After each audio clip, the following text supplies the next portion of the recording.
other priorities or things that are on the mind of loggers. So let's start. We have Catherine and Oliver here from the Department of Forest Parks and Recreation. We yesterday had testimony from the Forest Products Association with some proposed. I'm not sure if we actually saw language, but we saw here are some ideas to work off of. So welcome to two of you. Thanks, Chair. Thanks to members of the committee. For the record, I'm Oliver Pearson, the Director of the Division of Forests within FPR and the State Forester.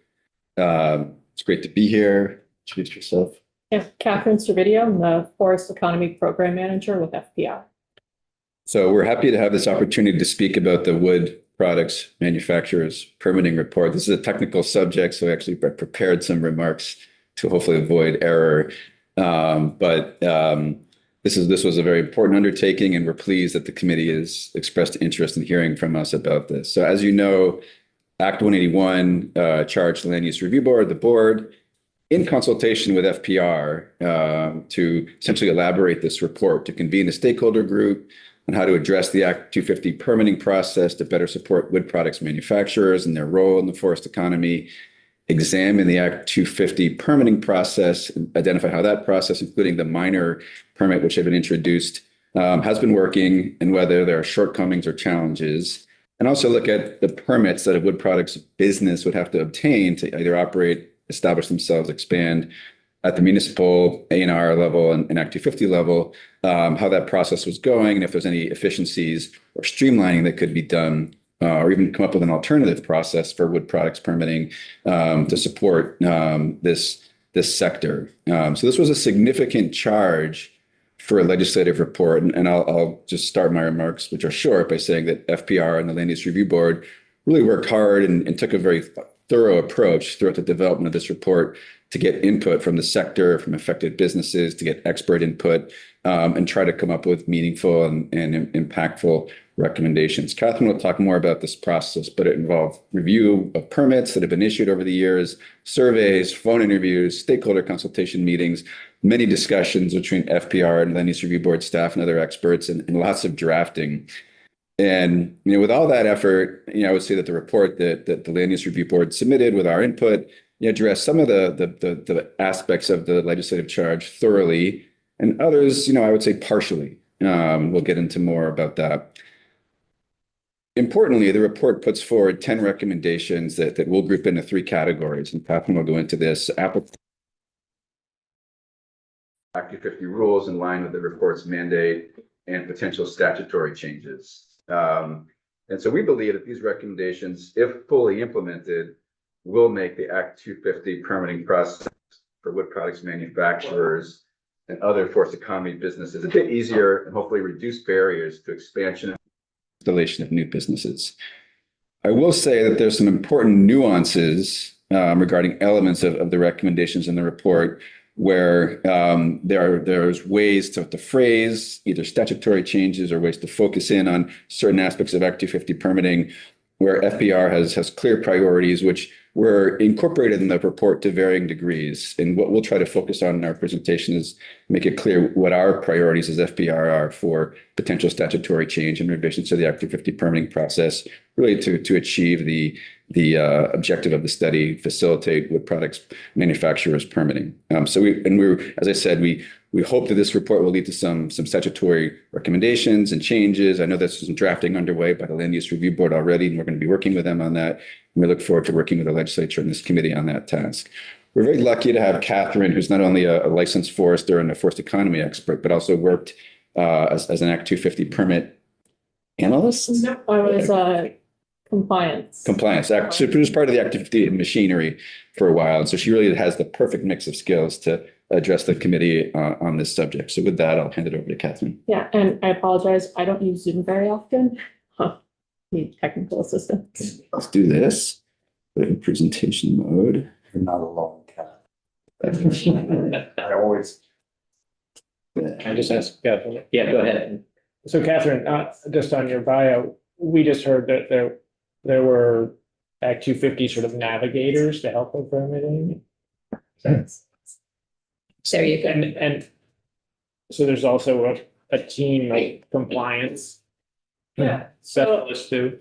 And the people to talk to about kind of the structure of the Act 250 board is the Land Use Review Board. But at the time that I was there, there's the district coordinators, who are the ones who work the most with applicants, and they also work with the commissions. And then there's kind of a separate group. I was the second permit enforcement or compliance officer.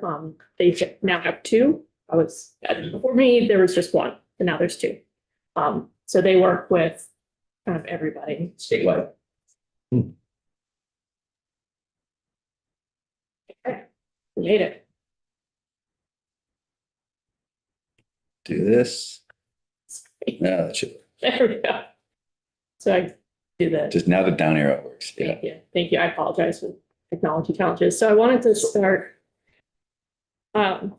start today with just setting the stage for like what is Vermont's forest economy. You know, we've been in here before to talk to you guys about that, but I think it's always helpful just to remind ourselves about what forest economy does in Vermont and kind of what it represents. So it is the fiscal leader of Vermont's natural resource economy. So our direct economic output exceeds agriculture and mining quite a bit. So it's at just shy of $1.6 billion in 2023. We're one of the big three manufacturing industries in Vermont. So second largest manufacturing employer. The big three are value-added food, forestry, forest products, and then computers and textile. And then it's the cornerstone of Vermont's rural economy and economic identity. We value our working lands, our green mountains, our forests, and the full supply chain going from landowners with forests to the forest products, wood products that we use in our homes. Taking and producing those high value products from our local forests as a renewable resource is what sustains our forests. It generates wealth within the state and it protects that working landscape. So just put that as our base. And then into the report, like Oliver said, it is a pretty technical subject, so I'm going to do my very best to not get too far into the weeds, or at least bring you along with me in the weeds.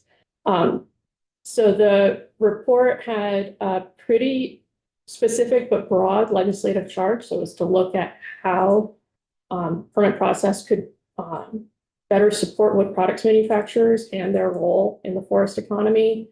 Look specifically at Act 250 permit process and identify how the minor permit process was working, and then look holistically at A&R municipal, the full landscape of permits.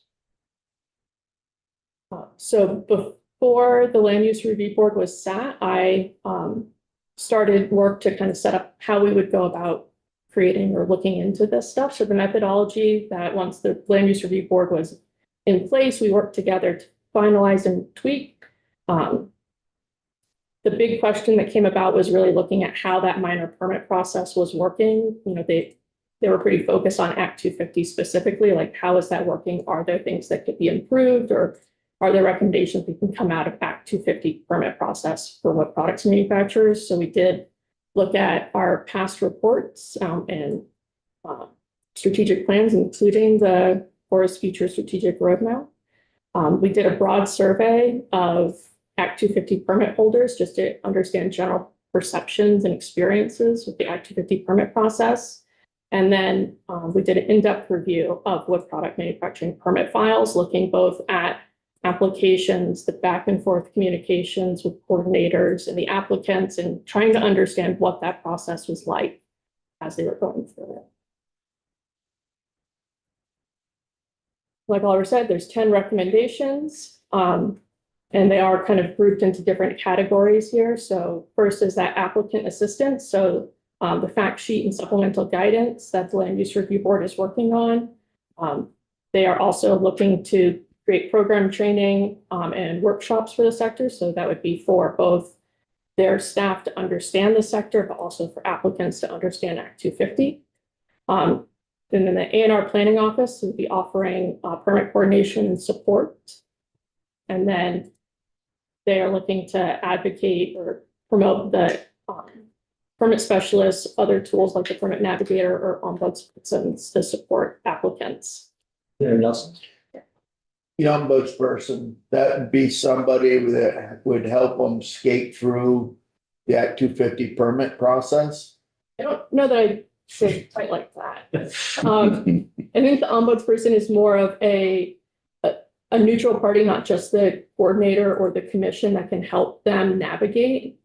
As the land use review board was describing it, I think they had a vision or intention that it could be both for applicants, but also for parties to the permit process. So any neighbors that are looking to have their voice heard as well. Yeah, they used to have each regional district used to have their own people that help people get through the process. So this would be taken place of that or It would be putting in it back addition. in place. Yeah, so they still have the district coordinators who are the main contact point for anyone looking to talk about or work with Act 250 in their region. At one time, A&R had permit specialists who would also help people, but they were more focused on the A&R permits. But they did do some coordination with Act 250. I will say, so there's a little blue asterisk. That one is a recommendation that is not specific to wood products manufacturers. There are some recommendations that are more holistic or broad that would be available to any applicants. And that is one of them. Is it specific though to Act 250 permits or is it? So, Representative Lipsky. Catherine, I know it's not highlighted, but I look forward to you expounding on recommendation number 9 with regard to extending exemptions for logging Yeah. and forestry operations. Where does that stand and how vulnerable are we in that? yes. And obviously 10 is important. Good. Yeah, we'll get several slides. We'll get there. So before we get to those ones, the other group of kind of recommendations are rule-based, so updating Act 250 rules. I found administrative rules. We have some We went black here. there. Seems like it's a loose wire kind of a thing. I don't know. Wait, I reported it the first time it happened on Tuesday. Yeah. You'll be good. There we are. Aurora Borealis again tonight. Internet, so. Okay, good. So administrative rules can be complicated and just referring to them by their numbers is, I find it quite challenging. So I just added a little bit of description for what these are. So Rule 19 just allows applicants to use A&R permits or other permits as a presumption of compliance with an Act 250 criteria. So there's, if anyone opposes or doesn't agree with that, then they have the burden of proof to demonstrate that that permit does not satisfy the criteria. Rule 34 is substantial material changes. This is important for the wood products manufacturers. So essentially this substantial material changes is a trigger for when Act 250 permits or permit amendments are needed. And what we've found is that some mills in particular who are running on diesel generators are not able to easily transition to other sources of power because it would trigger the need for an Act 250 permit amendment because it would be a material change to their permitted project. So that's not an ideal situation. And then 34D is administrative amendments. Those are nice and easy permit amendments. They're kind of a paper trail. What we found when we did the permit review process was that they were not being used for wood products manufacturers. There had been none issued in many, many years. And we thought that they could assist or ease the burden for applicants. And then Rule 16D is kind of a policy statement by the board that they will encourage informal and non-adversarial dispute resolution because they don't want to be in the business of having a courtroom and having opponents in that manner. They want to try to find amicable solutions. And now to the fun ones, the statutory changes. So 9 is extending that exemption for logging and forestry, and 10 is to reinstate the exemption for log and pulp concentration yards. Into it a little bit more. So specifically, it's extend benefits to logging and forestry that are similar to those conferred to farming pursuant to these very specific statutory references, which I've also put up on the screen here. So this first one here essentially applies a Stony Brook process for farming applicants. It means that when development is occurring on a parcel where agriculture farming is also happening, the permit will only apply to the boundaries of that development project, not to the entire parcel, which is the standard for Act 250. Normally, that permit would apply to the full parcel. What that does is it allows agriculture to continue as it was intended, exempt from Act 250 jurisdiction. And when those permits come out, they include a clause that says that farming and agriculture is not subject to permit amendment jurisdiction and can continue. It's not part of what this permit is. Forestry does not have that. And we have seen in multiple cases where development happens on a parcel that also has managed forest land, and that managed forest land gets pulled into that Act 250 application, that permit, and they have conditions that restrict their ability to manage that forest. It has led to people having to update their ZBA management plans. It's led to people having to get multiple permit amendments to continue to manage their forests. So that is what this recommendation, what our hope is that this would address. So this is what I've heard is called the Stony Brook decision. It's similar, yes. Yeah. So right now, an applicant can request that there be a determination of Stony Brook, but they, one, have to know that they can request that, and then go through that full process. Whereas ag, it's more of an automatic process where as soon as they apply and there's farming on that parcel, it triggers it by itself. So, Let's see. thank you, Chairman. Where are we with the LURB on this issue? Yeah, so we think we just got an email this week that they have some draft language that was shared with A&R. We have not had a chance to fully look at it, but we'll be reviewing it and then providing comments to it. Sharing with our committee. I don't know.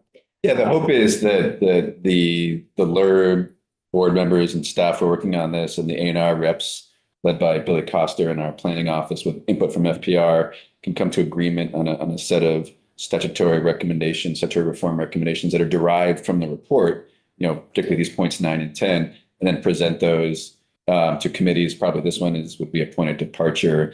And I look forward to working with LURB on that process and working through some of the nuance that I mentioned in my opening remarks, where we are coming at it from slightly different places, but hopefully we can get to a shared approach. Thank you. Representative O'Brien. Dave, I was just thinking, not so important for Oliver and Catherine here, but it'd be interesting on the ag side to hear from the agency or whoever where this whole Stony Brook comes in to play, because we haven't really heard about that sort of, we just think, oh, farming's exempt back 250, but clearly Yeah. in this case, it's not. You need some permitting, or you can carve out a parcel that has to go through permitting, but the rest of your ag doesn't have. So to better understand what the implications of that Yeah. are for ag. Especially with Taft Street, yeah, could be. Yes, at one time, these, what I've got up on the screen here, it wasn't part of the statute. It had the same thing what forestry and logging has right now, which is just that it's exempt below 2,500 feet in elevation. And at one point in the past, I don't know exactly when it was, these were added because of some situations that occurred where ag was being pulled into Act 250 permits. So now these are here, so they have a very clear exemption in where those boundaries are. And I will say that last bullet point is also pretty important. So this one's specific to compost facilities. So if compost facilities on a farm, if that farm, anything from the farm that goes into the compost facility in a normal Act 250 world, that would be considered involved land and it would get pulled into jurisdiction. But this statutory piece specifically says that if product from the farm goes into the compost, it is not considered involved land for that, unless it's used for some other development purpose. If it's on the same Parcel. parcel. Correct. So in our case, if we've seen mills open up or expand that are on farms and they have woodlots. In our world, if a single tree from that woodlot goes into that mill, it's involved, like it all becomes part of that Act 250 permit. Really? Yeah, and that can then require amendments to an Act 250 permit just to do forestry. And they also, the And a most road. recent situation is that they've had to amend a UVA management plan because they had to get an Act 250 permit for the mill. So for road construction or, I don't know about that. So roads, I believe the land use review board's working on that road trigger, that threshold right now, on exactly what's a road and what's a driveway. But roads used primarily for the purpose of forestry and logging are exempt from the road rule. But I yeah. did not want to have open up a conversation about the road world, but no, so what kinds of, just thinking about not ag now, but forestry, what kinds of operations would be in this scenario then, not exempt and would be a concern for a landowner? There's an example that we have in a few more slides for one where someone ended up with a permit and has had to go back multiple times. So Yes. Okay. Are there instances where, I'm thinking almost like a Venn diagram where the wood products would essentially be exempt from Act 250 if there's sort of a hierarchy of permitting, like the PUC, like you were talking about transitioning from power, if you need a three-phase power, something like that all the time, or you're doing something that falls under municipal zoning, and that exempts you, like coming the sort of tier 1A and 1B, that sort of thing. So does this address some of those concerns? I don't know. Yeah, I wouldn't say that it necessarily does. Yeah, I think this is still just about Act 2. Just 250, okay.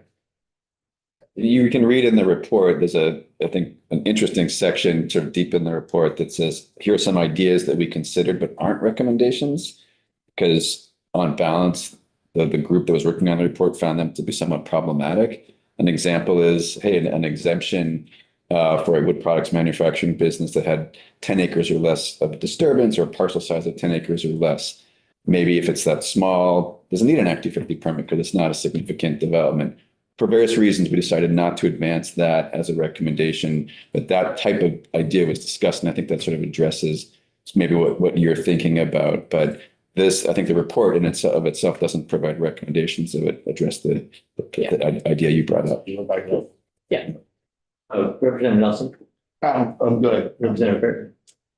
Yeah, so how much of this is changes made by Act 181 and how much of it is already in place actually? Kind of curious. Yes. So I think what we're talking about with the recommendations and what we hope will come out of this, none of this has been done. This was just out of the report recommendation, not covered in Act 181 or other legislation. So Act 181 did whatever it did, and then there were things that this committee had talked about hoping would happen and didn't in 181, but instead of that, there was language in Act 181 which told the LURB to do this review and make some recommendations. So this is what they've come up with, and we're not bound by any of the recommendations. We can look beyond the recommendations, which I think is partly what we're looking at here. But this is one of the recommendations. Yes, and just before we go to the next slide, I wanted to just say for Patricia, and I think John's idea is a good one. We could ask Ledge Council maybe to start to come in and tell us about 10 VSA 66,001 3E and 10 VSA 6081S, what the circumstances were that you just alluded to, I think, Catherine, and then maybe the agency, if we feel like we have the agency share their like institutional memory too.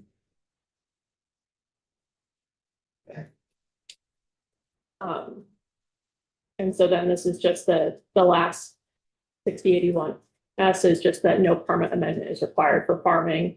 If it won't conflict with permit conditions, has to have that statement that farming is permitted on those lands, and that's, our hope is that we would get that extension to forestry and logging.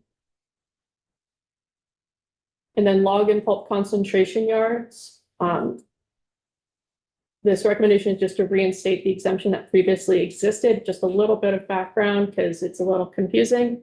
In the early 90s, a district coordinator issued an advisory opinion saying that log concentration yards are components of logging activities and therefore exempt from Act 250 jurisdiction below 2,500 feet in elevation. In 2022-ish, there was a legislative change that introduced the wood products manufacturer's definition to the Act 250 statutes. And in it included log and pulp concentration yards as wood products manufacturers, which then made it subject to Act 250 jurisdiction. It was, I think, just an inadvertent, just happened. And we just would like to go back to where it was before. On the basis that a log and pulp concentration yard is not really a manufacturing site, it's a It's transportation. an aggregation yard. Do you happen to have at your fingertips an answer to this question? When that definition was put in place in 2022, what else was accomplished? What was the intent, the actual intent? Yeah, so I believe that was when the minor permit process, this is when the hours of operation was. Hours of operation, okay, right. So there's some allowance for extended hours of operation for wood products manufacturers when weather conditions, you need frozen ground to move things. It allows for some additional hours of operation for those facilities, but to do it, they needed to define what those manufacturers are. Yeah. Chair Durfee, is there anyone in this committee that needs any deeper explanation of why this is a critical component for logging? I think we. I think we've talked about it. Yeah, let's save that for committee discussion, but I think it would be helpful to have your perspective on that. Yeah. Representative O'Brien.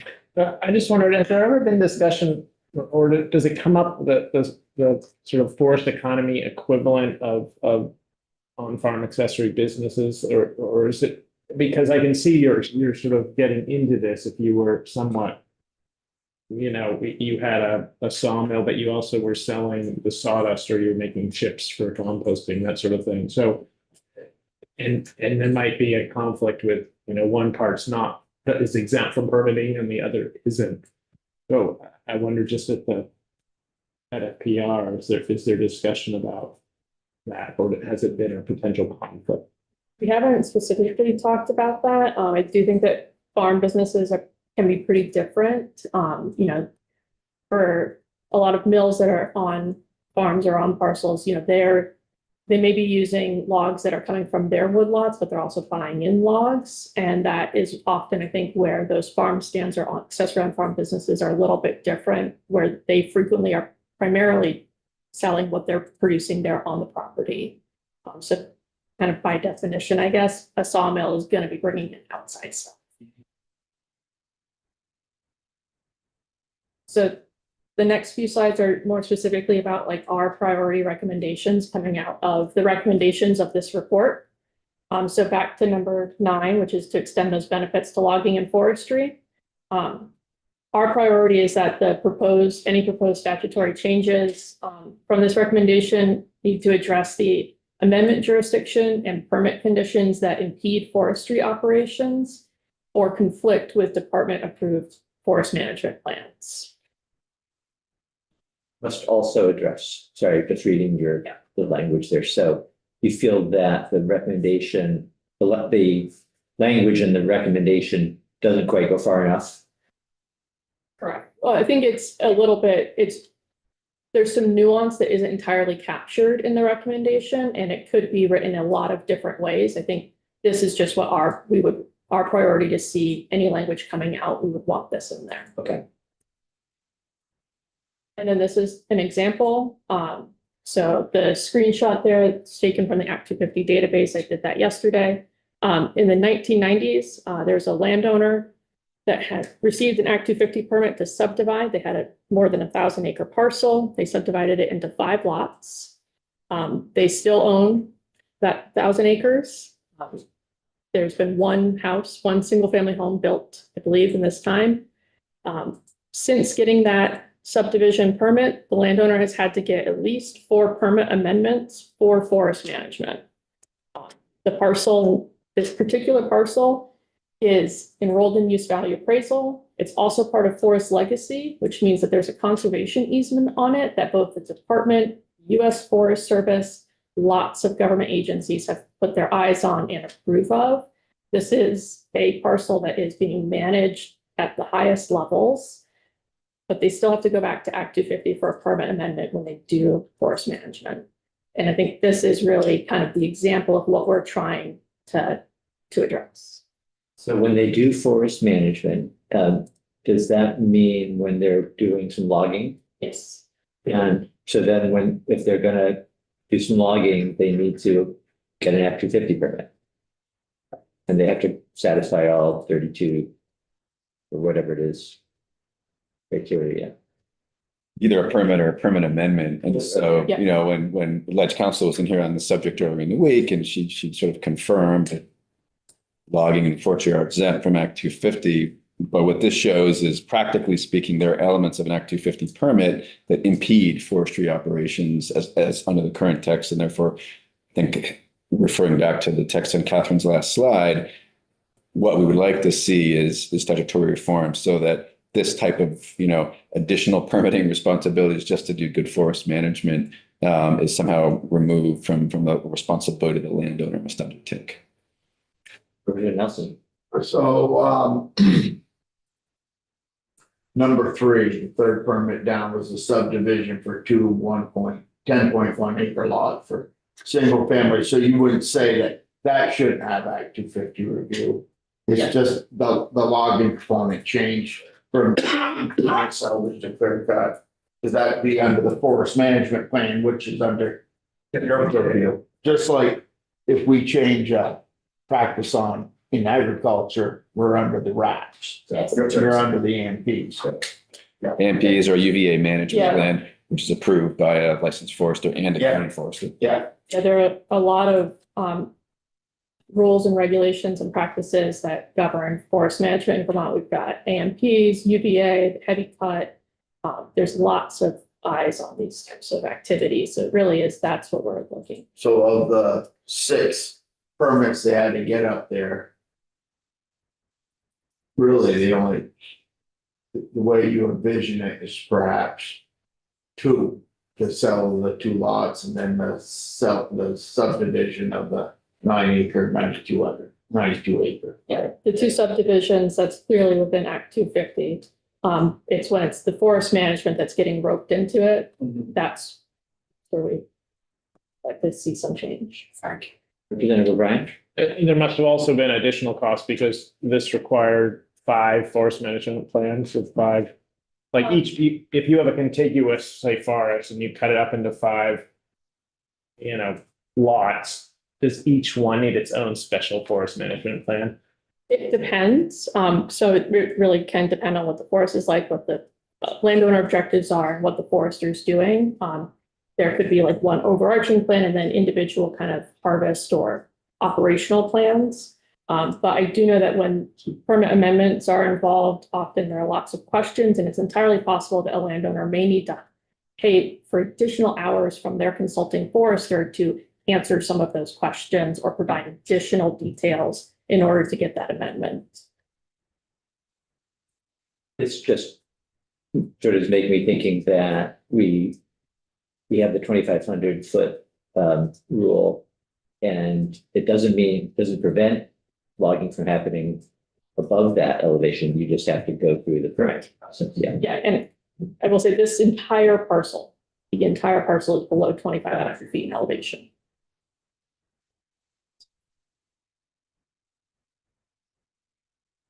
And then, number 10 here, the log and pulp concentration yards. Again, our priority here is that we just kind of turn that clock back and go back to the exemption that was there before that wood products manufacturers definition kind of pulled them into jurisdiction. And then an additional priority for us is that Stony Brook determination. It is very important to us. We would like that process to be automatically triggered, that they would look and see how or if Stony Brook can apply, kind of automatically when there's an applicant, as opposed to right now where an applicant needs to know that it's an option to them. They need to know how to request it. They need to provide, like, right now it just is a burden. It's another step that could be eased if it just was triggered when an application is submitted that has managed forest land involved in the application.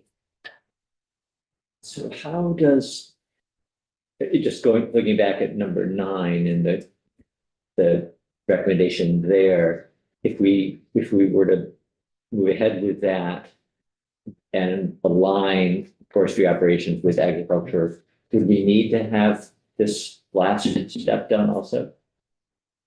I think it might depend on how it's worded. Yeah, it might depend. But they're addressing the same, what, In some ways, yes. in Yeah. some ways, okay. Yeah, it could be a part of that number 9 recommendation. And that's, I think, where it's kind of depends on how it's worded. If it's not specifically there, then it still remains kind of its own priority of triggering. And either of you in those, I know that FDR was deeply involved. Can you speak to the entire group's sort of discussion about this and why it wasn't explicitly included, Stony Brook, in a recommendation? Well, maybe we'll talk a little bit about the stakeholder coordination process and then get to your question. So we did have 2 stakeholder meetings. The first one was very well attended. Second one, a bit fewer people there, but there's still great attendance. And I think that the report itself does a good job of reflecting a lot of the ideas that were brought up during those stakeholder group meetings, and also recognizes that not all those ideas made it into the report as recommendations. I think, I was looking at the report this morning, and the word Stony Brook is in the report over 50 times. So there was definitely deliberation about this point. I think the Land Use Review Board, who was the final author on the report, had some concerns about automatic triggering of Stony Brook, and while it's mentioned in the report, it's something that they didn't feel 100% comfortable in endorsing as one of their 10 recommendations. I think if you look at the first recommendation, they allude to working towards this, but I think there's a nuance there. We're using the term triggered automatically, and I think they were more in the let's make sure this is available and folks are knowledgeable about it. And they may have had some concerns about triggering it automatically. I've just bought you some time in case you have any more specificity to answer Chair's question. I don't have a great, I think it could be a potentially pretty complex process to look through and try to draw those boundary lines in Stony Brook to see exactly where development starts and where it ends. And that may have been some of the concern about anything automatic related to Stony Brook, because they have to look at quite a bit of stuff. But that it might be a question to ask the Land Use Review Board. So as it stands right now, if an applicant happens to have the information,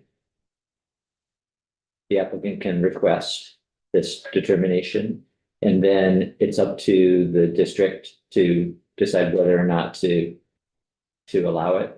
That's correct. Yes. So there's a relatively recent example of a sawmill on a farm that went through the Act 250 permit process. I had spoken with them in advance and told them about Stony Brook, strongly encouraged them to request Stony Brook determination because it was a very large farm parcel. They lived on it, their kids lived on it. So it's important to ask for this.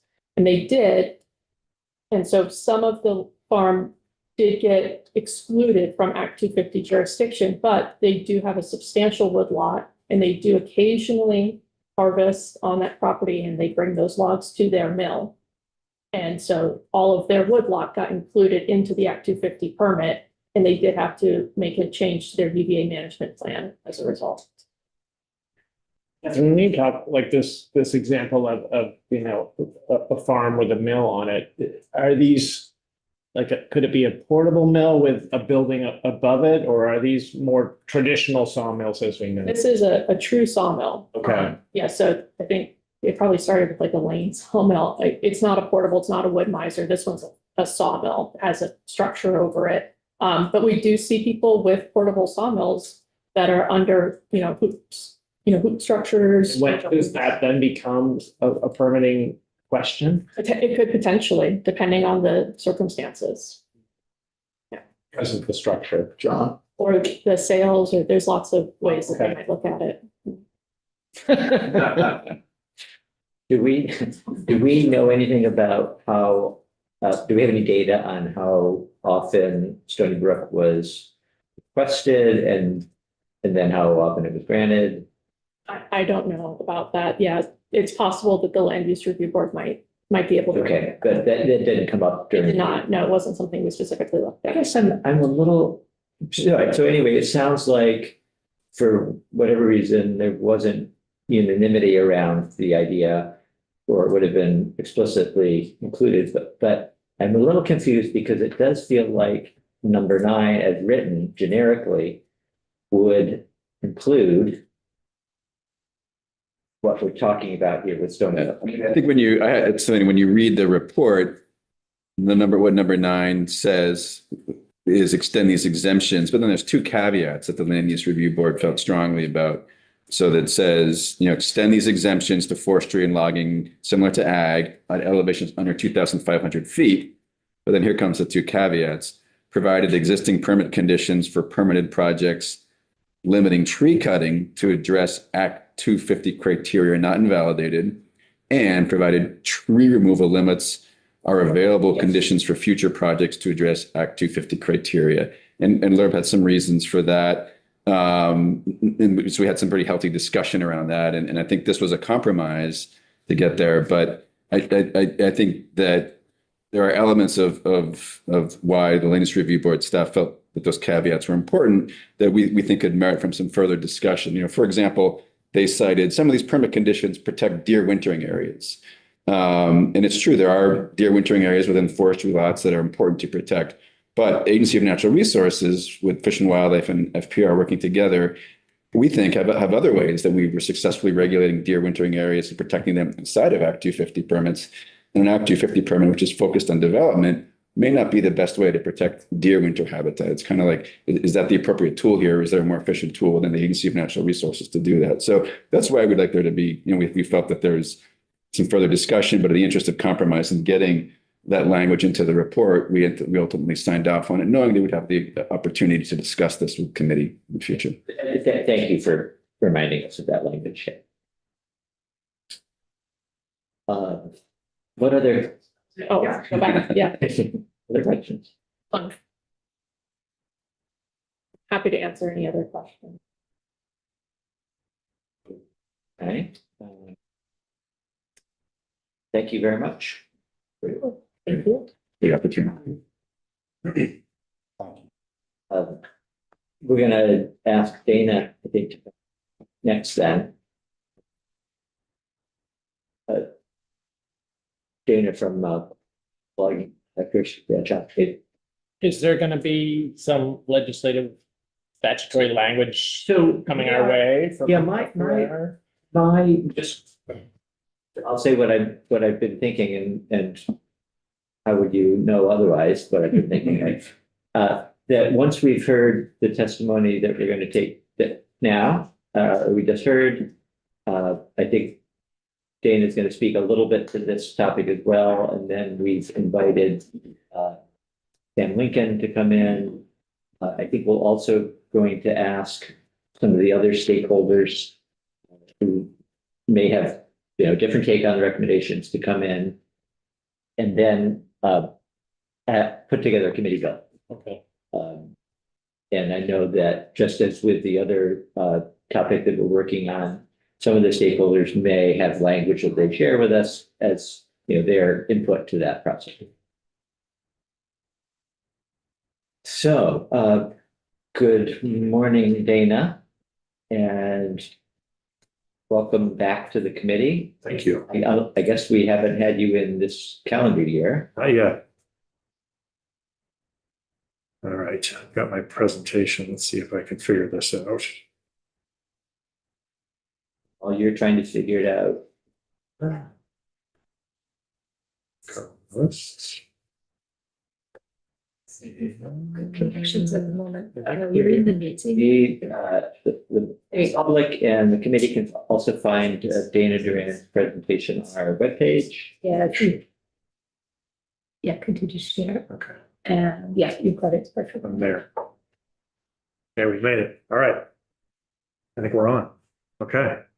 Good morning. My name is Dana Duran. I'm Executive Director of the Professional Logging Contractors of the Northeast. I've been in this committee several times over the last few years. And Chair Durfee reached out, asked if I would speak to the manufacturer's report and its impact upon the logging community, but I also had a couple of other things that I checked in with him. Last week, you heard a presentation from FPR on Slow Camp.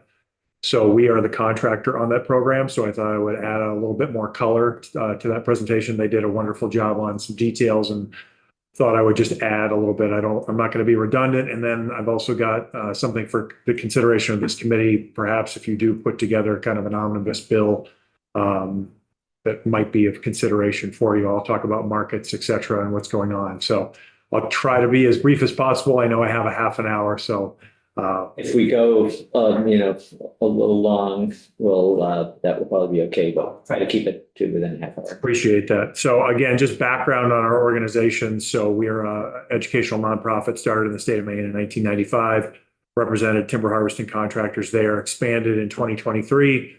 And so our mission is to educate and promote and advocate on behalf of the logging and trucking community. So we represent, our membership is basically from the stump to the mill. We don't represent landowners. We don't represent consulting foresters. We don't represent mills, large landowners, small, et cetera. So stump to mill and the folks that work in between in the forest and then trucking forest products to various markets. As I mentioned, in 2023, we expanded beyond Maine. So we have about 250 contractor members. We now have 30. Actually, it'll be about 34 next month when we have our next board meeting. We're accepting another 4 contractor members from here in the state of Vermont. We now have 8 contractors in New York, and that will rise to 12 as well. So we're starting to slowly expand throughout the Northeast, but we've got 30 going on 34 contractor members here in the state of Vermont. We do a lot of different things. Advocacy is kind of number one, but we also do training and education for our members, CDL education. We have a discount purchasing program. We have an insurance program for our members, and we run a philanthropic program called Lug a Load for Kids. So you just received a wonderful presentation from FPR. You have Sam Lincoln, who's one of our members. He's a board member of PLC coming in next week. So Sam was on the stakeholder group this summer. So I'm going to allow Sam to kind of get into the nitty gritty of his business and how Act 250 impacts him and Lincoln Farm timber harvesting next week. So I won't get too far into the weeds. I'm just going to stick with how does Act 250 impact the timber harvesting community? How does it impact the market development for the timber harvesting community? And also maybe allude to the situation in Maine, because we obviously have a presence in Maine and can kind of tell you what happens in Maine with respect to permitting of projects and how it works a little bit for comparison. So, from our perspective in reviewing the process, Sam was part of it. You obviously heard from Gwen yesterday. And so, the big picture for us and the key takeaways are, what's impacted by Act 250. Facilities that loggers and forest truckers deliver forest products to, logging and forest trucking businesses themselves may operate equipment, machine shops, or accessory activities, including firewood, mulch, wood fuel chips, or sawmill operations that allow for off-season diversification. But the minute that you disturb that soil, the minute you add concrete, now you're subject to Act 250.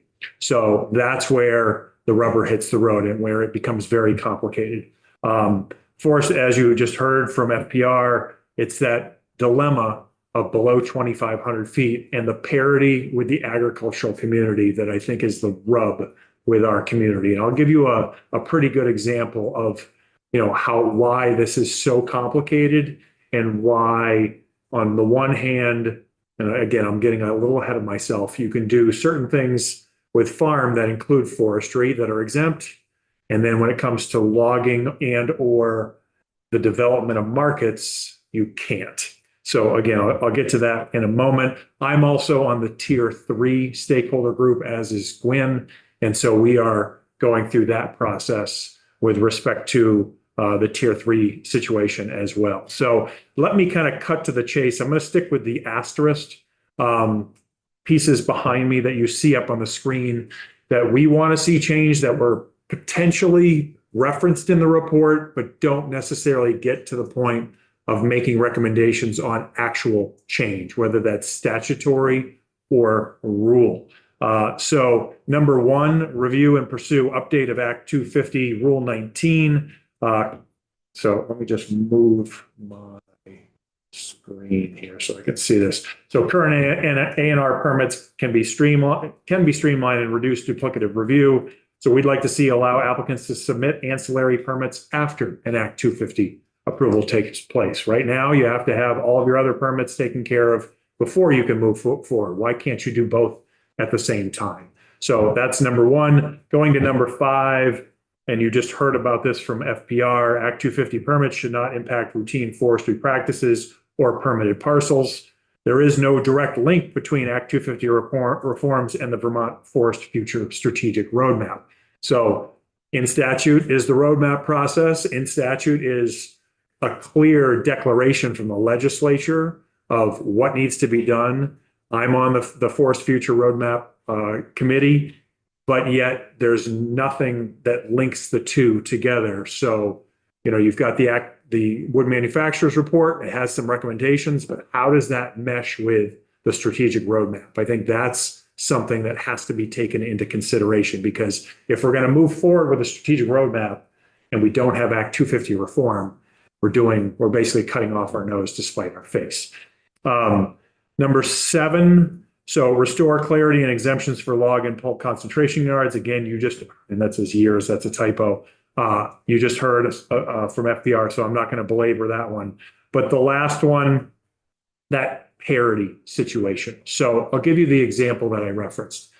So maple syrup, you can tap a tree, you can produce maple syrup, you can sell maple syrup from your property, and you are exempt because you are considered agriculture.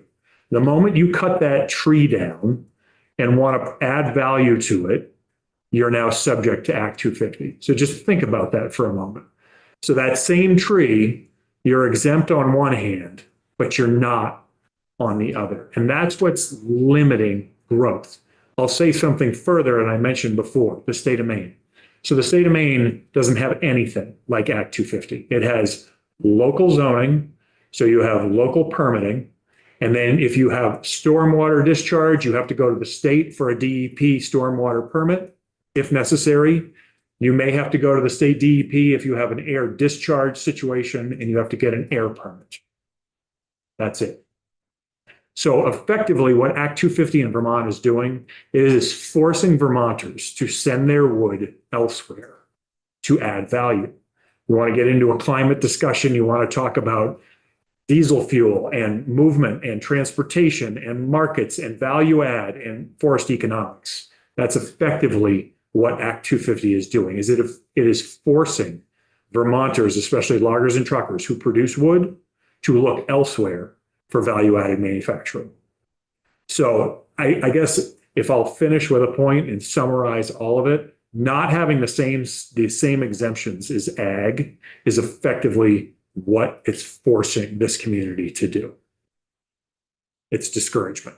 So again, that's all the time I wanted to spend on this because you've obviously gotten a lot of information and Sam can bring you his direct business perspective.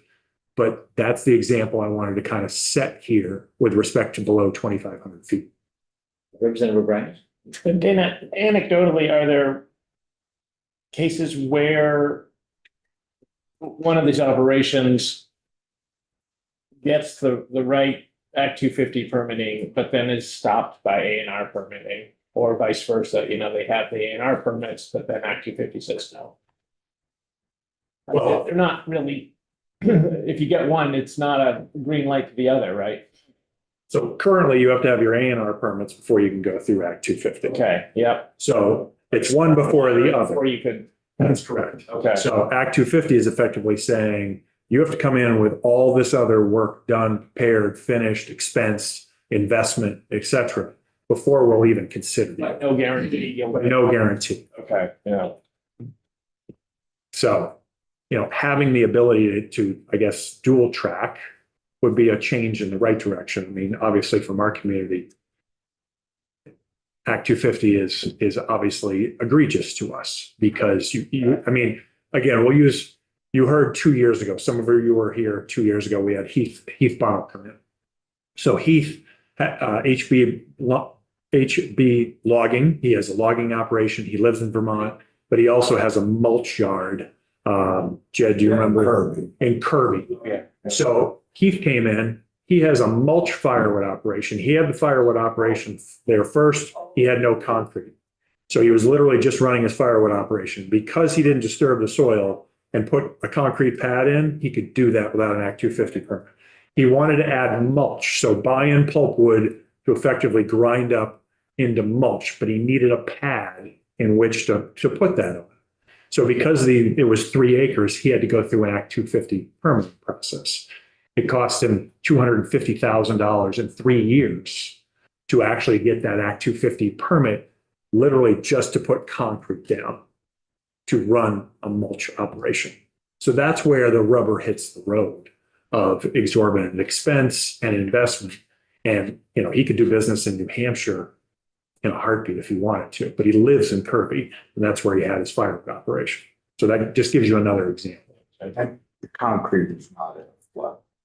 Yes. Right.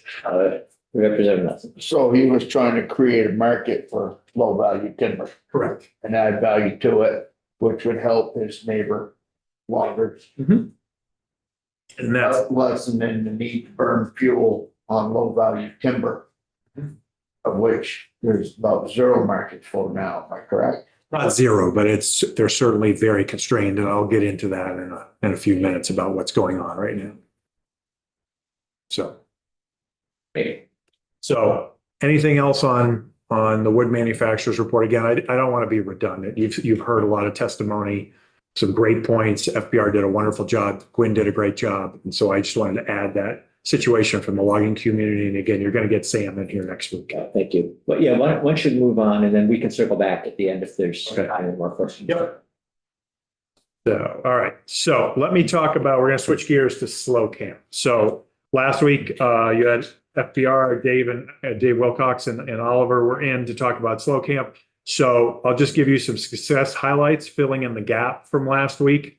So project team, you heard from FBR, there was a competitive solicitation, RFP. PLC put in an RFP application. We were selected as the contractor. So we're working on behalf of the state to run the program on behalf of the state. So our role, we're the primary manager of the program. We do marketing, promotion, application intake, eligibility, payments, et cetera.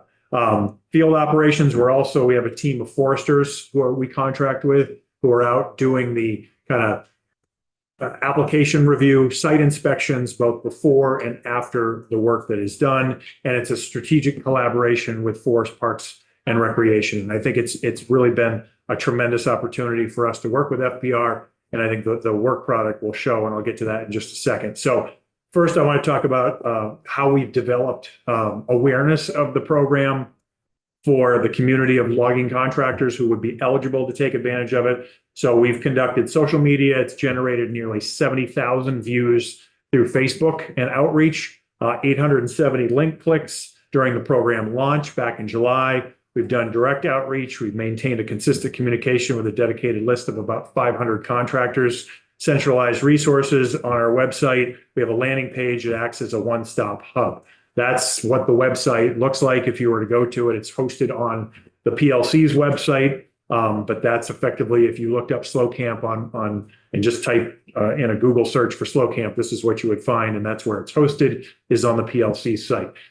This is the application process and effectively how it works for a contractor who wants to determine their eligibility. So they'll go on our site. We have an entire one-pager that kind of talks about eligibility, what the funding can be used for, the practices, et cetera, et cetera. We work very closely with FBR to develop that. There's an online application that's actually fillable for them, so they can essentially go down, determine what are the practices, what's the cost going to be, what does the cost share look like, and it automatically calculates that for them. We wanted to make this process as simplistic and as streamlined as it could be, because we want to get the money in the hands of the contractors so they can do this good quality work. And so that's why we've made this so streamlined. We have an agreement that is then emailed to them. They can add electronic signatures.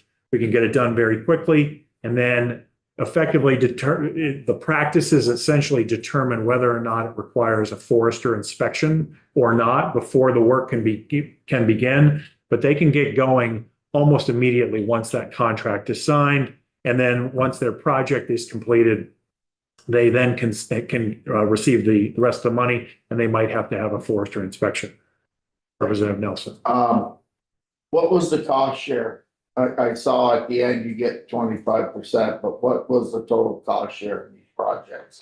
You want to know the total amount of money that's available, or? No, the cost share for each project, like if you did a project and it's gonna cost the forest, the logger, the harvester, $20,000 to implement the projects, if that's a realistic number. Yep. Did they receive 50%, 25%, 100%? Based upon the practices, the majority of practices are a 90% cost share, and there are a few practices that are a 50% cost share. The 50% cost share really has to do with permanent crossings.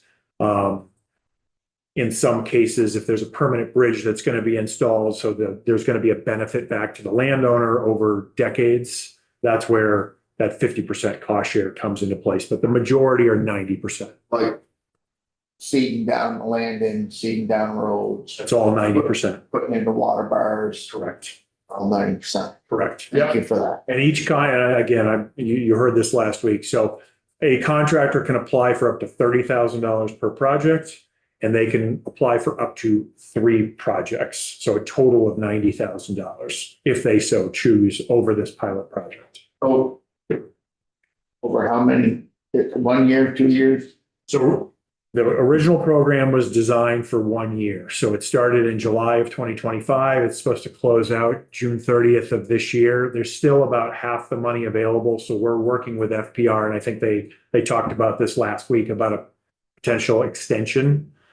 So likely right now, again, we have to get this finalized, but likely it'll go from July of 2025 until November of 2026, and then close out by the end of this year. And the project will be done by March of next year, just so that we can make sure all that money gets out.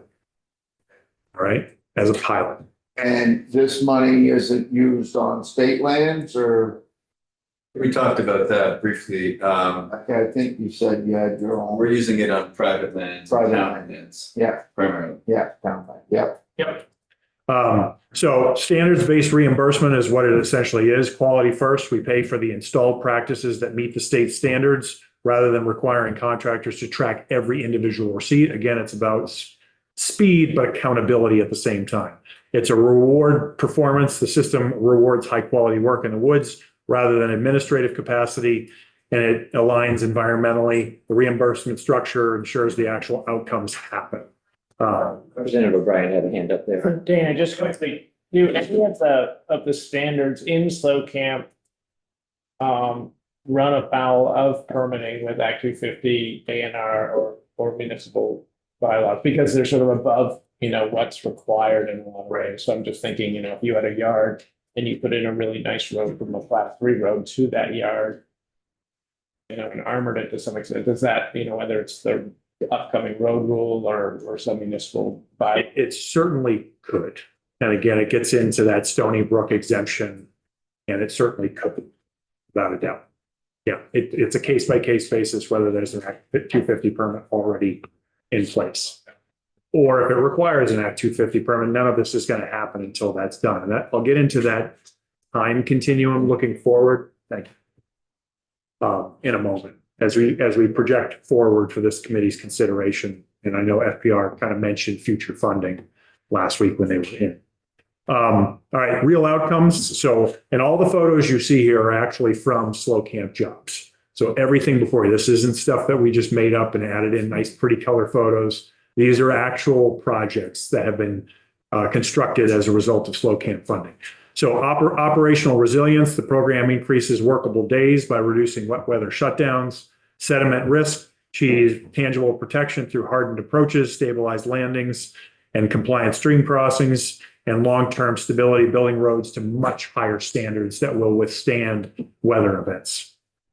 Accountability. So I mentioned before, and you heard last week from FPR. So effectively the contractor, once approved, if there's a site visit required beforehand, once the contract is signed, they receive 75% upfront.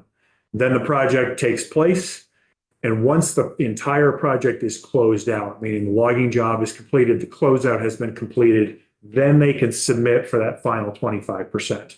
So again, we're getting money out there, but they don't get the full amount until the project has been completed. And in most cases, it requires a forester to go out and do an inspection out on the job first before the last 25% will be released. As I mentioned, we've got the forester oversight. And then verified results. The final payments are released after the forester confirms the work has met the standards. Contractor satisfaction. So I think this is a big piece of what we're hearing from contractors. We have them all supply an evaluation when they complete their project so we can get feedback from them on every step of the process. And then we feed that information back to FPR. We've had 100% satisfaction. Every participant surveyed has stated they would participate in the program again. Financial feasibility, contractors reported that without this funding, the work would not have happened or would have been significantly reduced.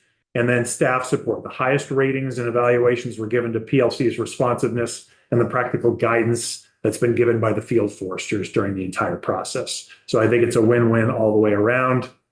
And this kind of is a unique table, which I think kind of gives you an idea of where the money has gone and what the practices are, and then the breakdown of the practices. I wish Representative Nelson was here. So this was based upon beginning of December of 2025. So we've had a few projects approved since then, but in beginning of December, there was $376,291 allocated, 113 individual practices funded, and the funding focuses were on high impact areas. And now you'll see the breakdown of the practice type.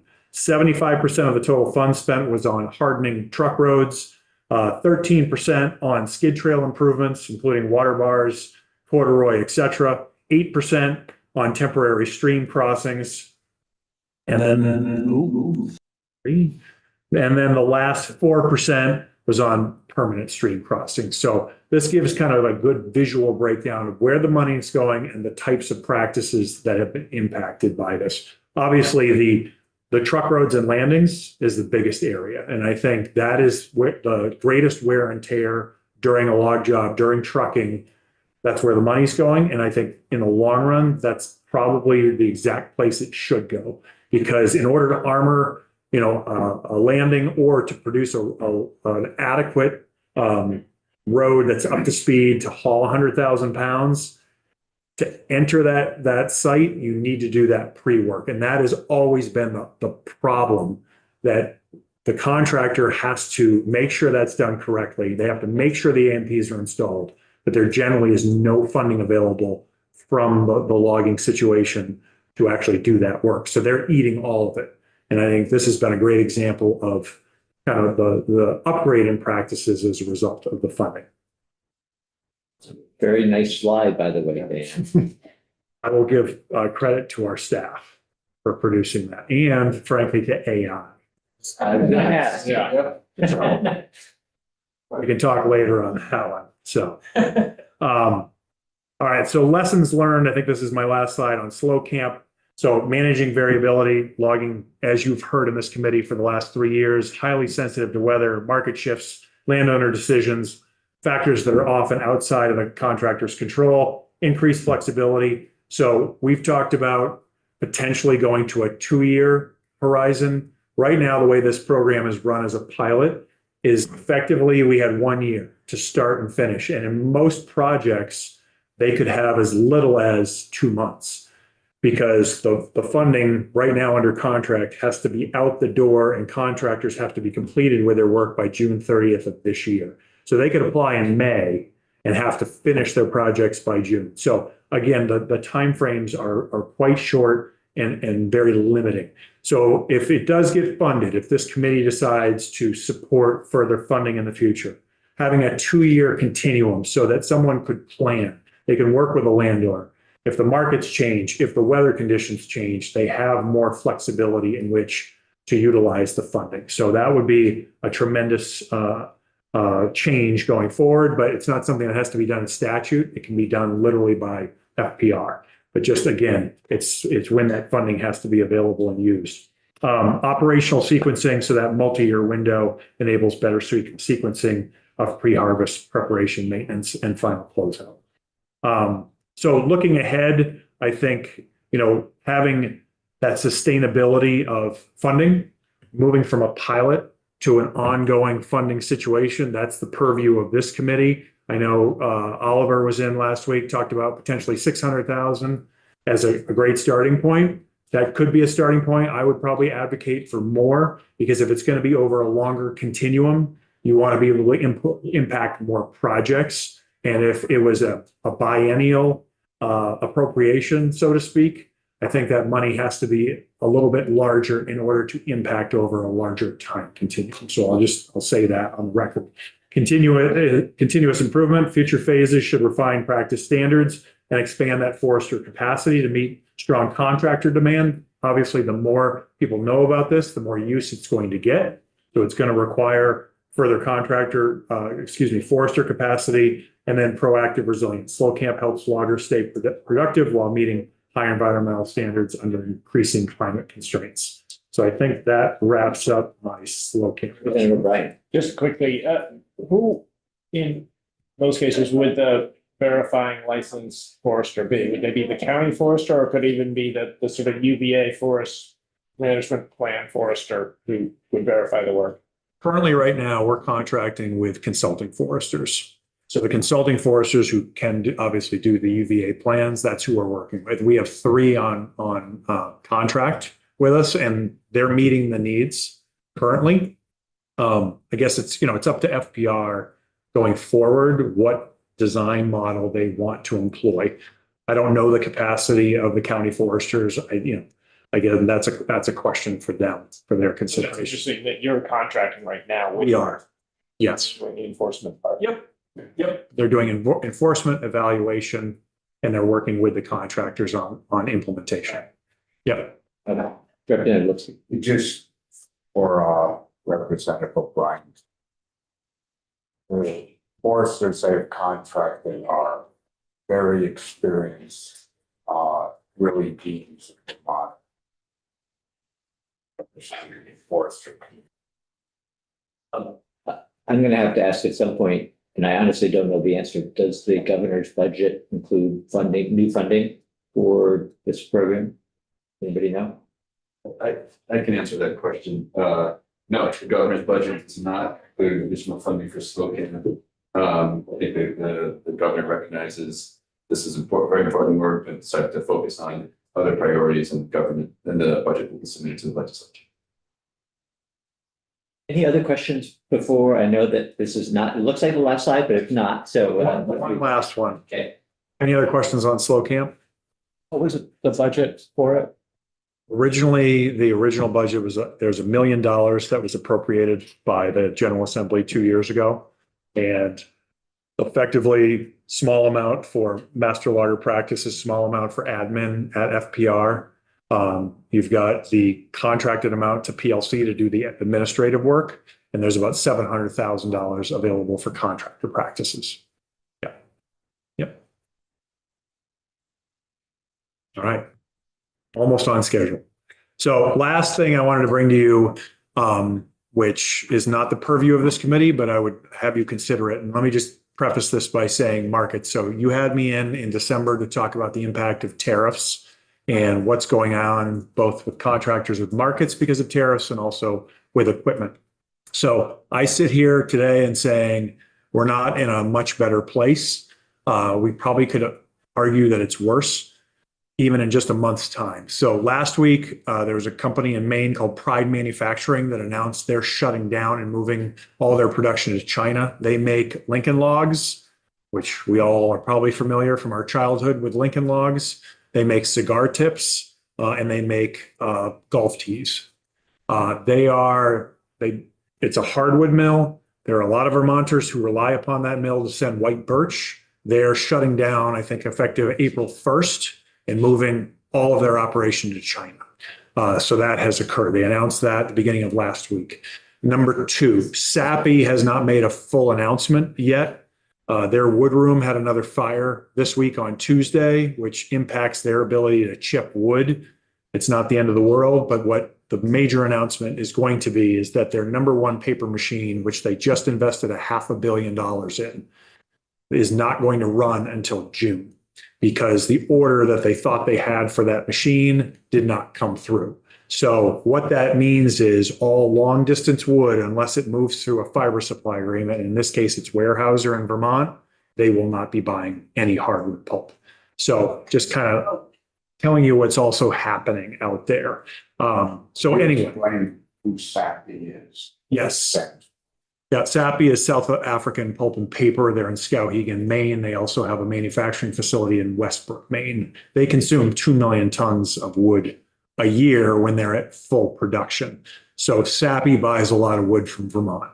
Just so you got everybody in this room is aware of that. There's a lot of wood, hardwood pulp and spruce fir pulp that comes from both Weyerhaeuser's ground, but they also buy what's called gatewood from other contractors here in the state of Vermont. So all of that wood, other than Weyerhaeuser, is not going to flow east to Sappi until maybe June, maybe later, depending what the situation is. So I just wanted to give you a quick update on what's going on with markets out there. And it is I'm not sure that it's clear to me anyway why tariffs would be impacting Lincoln Logs, the Lincoln Log factory.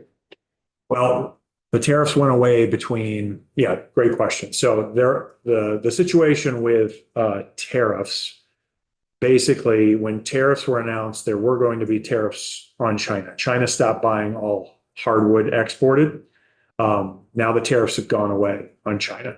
So China can now manufacture and then ship back to the United States at a competitive situation. So it's not as a result of a tariff, it's as a result of the non-tariff action on China that's now created a new opportunity.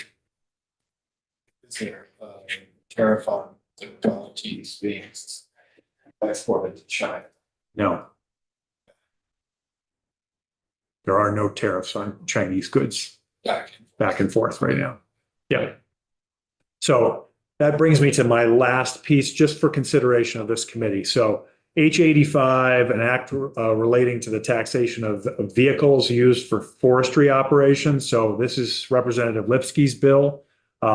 Representative Lipsky's bill is essentially sitting next door on the wall in the Ways and Means Committee. They've taken no action, taken no testimony other than Jed introduced the bill, I think in April or March of last year. There was a Senate companion bill.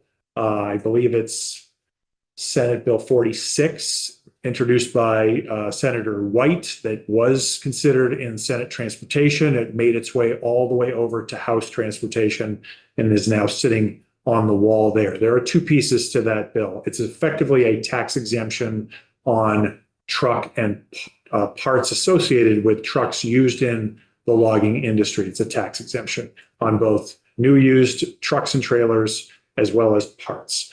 The way the tax works in Vermont, on the purchase of a truck or trailer, you pay a purchase and use sales tax. If you buy repair parts, it's considered a sales tax. So the bill that Jed introduced would exempt both. And again, that's the bill sitting in Ways and Means that's sitting there. The bill that's sitting in House Transportation that was acted upon by the Senate got rid of the sales tax exemption, so meaning it did not move it forward with that exemption for sales tax on repair parts. But it did move it forward with the purchase and use, but only at a 50% clip. So we know that there is extreme pressure upon the transportation fund. We don't expect that there's going to be any movement on the purchase and use tax this session. What I would ask of this committee is to consider potentially in whatever bill you may move forward, to move forward with the sales tax exemption on repair parts, just as a lifeline to the community right now. So I'm bringing it before your committee just to let you know, if you're looking for things that could really help the industry, this is one of them. Repair parts are significant for this community. And if we can try to get that moving in some meaningful way, I thought I would enlighten you on the bills, where they stand, and if there is potential bandwidth to consider that. So Representative, Are they exempt in ag? they are. Yes. that's the final point there. Final bullet. Yeah. Yep. Yep. So I know I've given you a lot in 35 minutes, and I want to be respectful of your time and bandwidth. You know, we started late, so thank you, Dana, and appreciate all that information and recognizing you drove a long way to get here. So thank you. Always, anytime I can help. Thanks for having me in. We will stop there for lunch and be back at 1 for the annual